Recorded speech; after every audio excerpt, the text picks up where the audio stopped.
Irmãos, tem um texto que está no meu coração.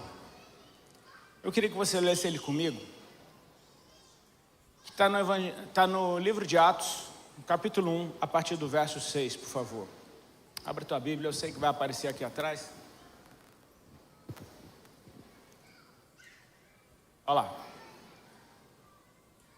Se quiser acompanhar aqui pelo telão,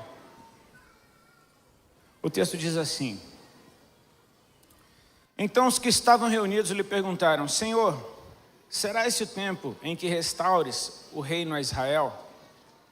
Respondeu-lhes: Não vos compete conhecer tempos ou épocas que o Pai reservou pela sua exclusiva autoridade, mas recebereis poder ao descer sobre vós o Espírito Santo, e sereis minhas testemunhas, tanto em Jerusalém como em toda a Judéia e Samaria e até os confins da terra. Ditas essas palavras, foi Jesus elevado às alturas, à vista deles, e uma nuvem o encobriu dos seus olhos. E estando eles com os olhos fitos no céu, enquanto Jesus subia, eis que 2 varões vestidos de branco se puseram ao lado deles e lhes disseram: Varões galileus, por que estáis olhando para as alturas? Este Jesus que dentre vós foi assunto ao céu, virá do modo como o viste subir. Então voltaram para Jerusalém, do monte chamado Olival, que dista daquela cidade tanto como a jornada de um sábado. Quando ali entraram, subiram para o cenáculo, onde se reuniam Pedro, João, Tiago, André, Felipe, Tomé, Bartolomeu, Mateus, Tiago, filho de Alfeu, Simão o Zelote e Judas, filho de Tiago. Todos estes perseveravam unânimes em oração com as mulheres, com Maria, mãe de Jesus, e com os irmãos deles. Que o Senhor nos abençoe. Amém? Eu quero compartilhar com vocês algo que eu estou sentindo para esse período que a gente está entrando agora. Eu amo inícios de ciclos. E a gente já vai estar fazendo quase que o 2º aniversário de um mundo imerso na situação da pandemia. Uma situação que mudou a forma de se relacionar, mudou. Enfim, tem umas coisas legais. Home office é legal. Home office é legal. Para quem trabalha de casa, ficou legal. Tirando isso, foi um tempo muito difícil. E a gente está entrando agora em 2022. E cara, eu sempre procurei, eu pedi ao Senhor sempre, me dê bons olhos. Eu quero enxergar as coisas de uma ótica positiva. Não quero ser triunfalista, mas eu quero simplesmente tentar enxergar o lado bom das coisas. Porque sempre existe um lado bom das coisas, amém? E eu tenho pedido ao Senhor, me permita entrar num tempo como esse que a gente está vivendo com bons olhos. Para que nada me angustie, para que nada venha me tirar a minha paz. E pior do que isso, para que nada venha me tirar dos caminhos do Senhor.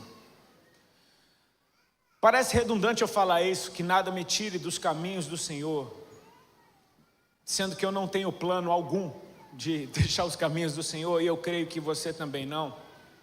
Mas se a gente pudesse imaginar que num mundo volátil como que a gente está, um mundo como de areia movediça, um ambiente onde uma hora as coisas puxam para um lado, outra hora puxam para o outro, é muito fácil você simplesmente sair do caminho que você está, sem perceber. Às vezes não é porque você mudou o seu caminhar, às vezes é porque o terreno debaixo de você mudou. A geografia mudou, a natureza do solo que você pisa mudou, a temperatura mudou, o ângulo mudou. E de repente, quando você se vê, você está tomando atalhos e desvios. Eu tenho pedido para Deus me ajudar a atravessar esse tempo da melhor forma possível, porque eu quero chegar no final de 2022 com a sensação de dever cumprido, com a sensação de que eu não simplesmente fiz o que tinha que fazer, mas eu permaneci do jeito que eu tinha que permanecer. E eu acho que o segredo está exatamente nisso que eu acabei de falar, em permanecer do jeito que você deve permanecer. Sabe, quando tudo está mudando tão rápido ao teu redor, eu percebo que a segurança da rocha na qual nós estamos, a solidez da palavra de Deus na nossa vida e daquilo que o Senhor nos propôs para viver, acabam sendo o meu lugar seguro. Você está comigo? Eu poderia estar falando isso em qualquer parte do mundo, mas eu estou falando no Brasil, e a gente está entrando agora no ano de eleição. Talvez a eleição mais louca da história seja essa que a gente vai entrar agora. Se em 2018 eu já perdi um monte de amigos, muita gente deixou de falar comigo, eu acho que não sobrou ninguém para eu perder agora em 2022. Mas eu gostaria de tê-los de volta. Eu gostaria de tê-los de volta, cara. Talvez seja sonhar muito alto. Quando a gente toma consciência de que nesse ano direções seríssimas serão tomadas, isso vai afetar a vida de todo mundo de uma maneira tão radical como foram esses 2 últimos anos que a gente viveu. Eu preciso levar a sério qual é o meu papel como igreja de Cristo na face da terra. E entender que existem assuntos mais altos e mais sérios do que qualquer coisa que me proponham ao meu redor. Esse é um tempo em que vai ter muito barulho ao teu lado, amém? Esse é um tempo que eu quero te deixar preparado, porque é um ano em que você vai ver barulho de bomba, de bala passando o tempo inteiro. E eu digo isso no sentido figurado, em nome de Jesus. Mas aqueles que habitam no esconderijo do Altíssimo e descansam à sombra do Onipotente, eles estão num lugar seguro onde 1000 caem ao seu lado, 10.000 à sua direita, mas eles não são atingidos. Então eu estou falando desse tipo de solidez, de você saber onde você está, ao ponto de tudo ao teu redor poder mudar e parecer um caos, mas você simplesmente permanece sólido, como Cristo é e como Ele espera que você reflita a sua glória. Você está comigo? Um terreno volátil. O que é que isso quer dizer? Que muda o tempo inteiro. Eu conversava com uma amiga minha que mexe com investimentos. Ela falou que os investidores estão em polvorosa por causa do ano de 2022. Porque é um ano volátil, um ano de eleição, a economia mundial doida, o dólar caro, o barril do petróleo caro. Países fechando fronteira, abrindo fronteira, fechando fronteira, abrindo fronteira. A vacina não é obrigatória, mas é obrigatória. Eu já não sei mais o que fazer, cara. E aí você acha, não, isso não pega nada. Poxa, o tenista número 1 do mundo não pode estar competindo no Grand Slam agora porque ele se recusou a tomar uma vacina que não era obrigatória, mas é obrigatória. Aí você fala, e aí? Que mundo é esse que a gente está? Você está percebendo como tudo está volátil? Está tudo se movendo rápido demais ao seu lado. E se eu não vigiar, eu vou acabar entrando nesse movimento. E se eu não vigiar, como é que eu chego no final de 2022?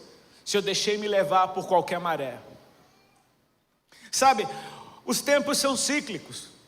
Muitas coisas simplesmente se repetem de formas diferentes, com necessidades diferentes, com preocupações diferentes. Mas esse texto que a gente acabou de ler, o primeiro capítulo do livro de Atos, ele começa com Jesus pronto a entregar as suas últimas palavras quando em carne na terra. E os seus discípulos estão preocupados com as coisas ao redor. Cara, imagina, Jesus está para subir aos céus. O que você perguntaria para ele por último? É aquela pergunta de $1 milhão. Você está entendendo? Que nem quando Jesus vai curar o cego de Jericó. Um cara que passou a vida inteira pedindo esmola.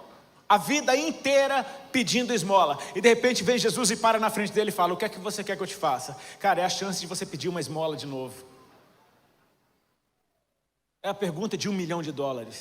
Cara, é a hora de você mostrar que você mudou. Ele não pediu esmola, ele falou assim, eu quero ver. Cara, esse cara pediu uma coisa que ninguém pede para ninguém. Mas ele discerniu, quem está na minha frente não é qualquer um. O que você perguntaria para Jesus se fosse a tua última pergunta para ele? E o incrível foi que os discípulos, a igreja de Cristo, essa é a igreja de Cristo, essa é a liderança da igreja de Cristo. Esses são os caras que receberam a incumbência de mudar o mundo com o evangelho. Eles estão preocupados com o reino de Israel, com a ocupação dos romanos. Eles estão preocupados com uma situação política. Você tá olhando para mim aqui nessa hora, por favor? Eu acho que isso é muito sério, porque eu não quero repetir a história de 2018, cara, na boa. A gente pagou muito mico em 2018. Eu não estou te direcionando para canto nenhum, mas é a maneira da gente se comportar, porque como cidadão você tem que ter o direito de ter a sua opinião. E eu quero respeitar quem pensa diferente de mim. Mas eu creio que nós como igreja poderíamos ter nos comportado de uma maneira diferente. E podemos fazer diferente agora. Entender que, Rodolfo, você é de direita ou você é de esquerda? Eu sou do alto, cara. Eu preciso olhar para as coisas do alto. Eu quero ser do alto. Eu tenho um reino que não é desse mundo. E o meu rei está sobre a minha vida. Ele sim é Salvador. Ele sim é a solução para tudo. Nenhum governo do mundo é perfeito. Todos vão errar. O meu rei não erra. O meu rei julga com equidade. E o seu reino não terá fim. Eu preciso me lembrar disso. Que eu sou igreja de Jesus. Eu sou embaixador de um governo que veio sobre a terra e mudou a vida daqueles que creram nele. Amém?